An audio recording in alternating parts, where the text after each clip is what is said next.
Halo teman-teman, salam sehat selalu untuk kita semua, salam sejahtera. Kembali dengan saya, Bung Ropan. Beberapa saat lagi pertandingan akan dimulai antara Indonesia menghadapi Vietnam. Pertandingan kedua di grup D, Piala Asia di Qatar. Dan seperti sebelumnya saya sudah coba memberikan info tentang susunan pemain tim nasional kita. Dan memang sampai saat ini ketika saya mengupload konten, itu tidak ada perubahan. Dan menarik bahwa ada 3 pemain striker semua itu tidak ada di bench sama sekali. Ya, ada Dimas Derajat, kemudian ada Dendi Sulistiawan dan Ramadan Sananta. Hanya ada satu striker, Hoki Caraka, striker muda kita yang ada di bangku cadangan. Nah, di bangku cadangan itu termasuk Elkan Bagot, ada Rizky Ridho yang tidak dimainkan sejak awal, dan Sain Patinama ada di dalam. Mark Klok, Adam Alis, Ricky Kambuaya, semua ya, Wahyu Prasetyo, ya, Nadeo, semua duduk di bangku cadangan. Kecuali yang 3 saya sebut tadi. Dan Egy mendapat kesempatan bermain bersama Rafael Struik dan Jakob di lini depan. Dan kabar yang baru saya terima juga, Irak memenangkan laga menghadapi Jepang ini dengan 2-1. Kemenangan ini membuat Irak itu lolos langsung ke babak selanjutnya dengan 6 poin, 2 pertandingan tanpa kalah. Pertandingan terakhir melawan Vietnam, mereka bisa saja memainkan pemain lapis kedua dan cukup imbang, sudah pasti menjadi juara grup. Nah, kekalahan Jepang 2-1 dari Irak ini agak menyulitkan buat kita, karena Jepang otomatis dalam pertandingan tanggal 24, pertandingan ketiga di grup D melawan Indonesia, itu pasti akan habis-habisan. Mereka akan mengerahkan sekuat tenaga untuk bisa mengalahkan Indonesia, karena hanya dengan mengalahkan Indonesia mereka bisa lolos, paling tidak menempati posisi kedua sebagai runner up kalau mereka bisa mendapatkan 6 poin ya.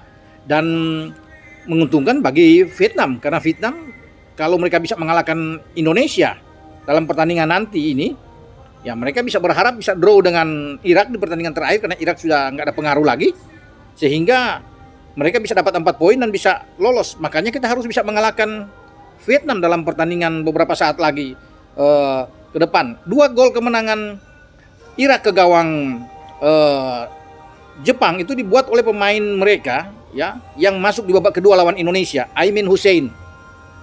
Dia membuat 2 gol ini brace di menit ke-5 dan di menit ke-45 di injury time ya, plus di sana.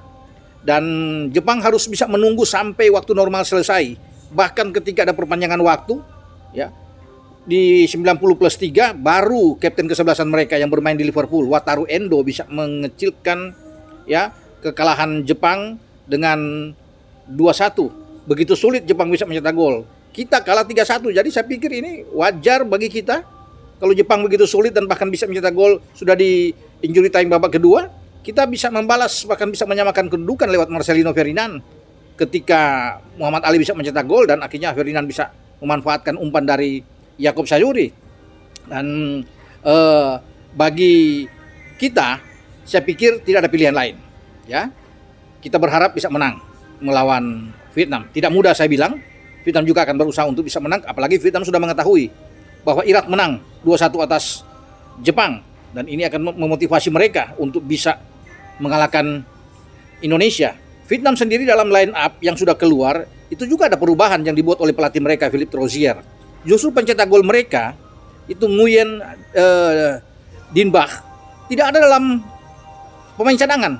Dia tidak diturunkan. Ada 3 pemain yang tidak diturunkan, termasuk Nguyen Din Bach yang mencetak gol ya pertama bagi Vietnam saat mereka kalah 4-2 dari Jepang. Kapten kesebelasan juga Dung Ho tidak bisa bermain, ada di bangku cadangan. Nguyen Huang Hai yang turun lebih dulu dan dia diserahkan ban kapten. Jadi ada 3 pergantian kalau nggak salah dari Vietnam ya, ketika mereka menghadapi Jepang, dan saat ini menghadapi Indonesia dengan 3 pergantian itu sama seperti Indonesia juga, karena di belakang juga Indonesia tidak memainkan Elkan Bagot dan Rizky Ridho ya, sehingga Justin bermain di belakang bersama dengan Sandy Walsh ya, kemudian Egy bermain di depan. Jadi ini menarik bahwa pemain-pemain yang tadinya diharapkan bagi Vietnam untuk bisa memperkuat bermain depan seperti Dong Ho sebagai kapten dan Din Bah yang mencetak gol, Van Truong juga gelandang terbaik mereka tidak dimainkan. Justru Van Truong itu ada di bangku cadangan. Nah, marilah kita saksikan bersama-sama duel antara Indonesia menghadapi Vietnam. Dan sekali lagi, ini memaksa kita harus all out. Setelah Jepang kalah melawan Irak, dan Irak sekarang sudah tersenyum. Tentunya ketika mereka bisa mendapatkan 3 poin, mereka sudah melenggang ke babak selanjutnya. Oke, dengan saya Bung Ropan. Ciao.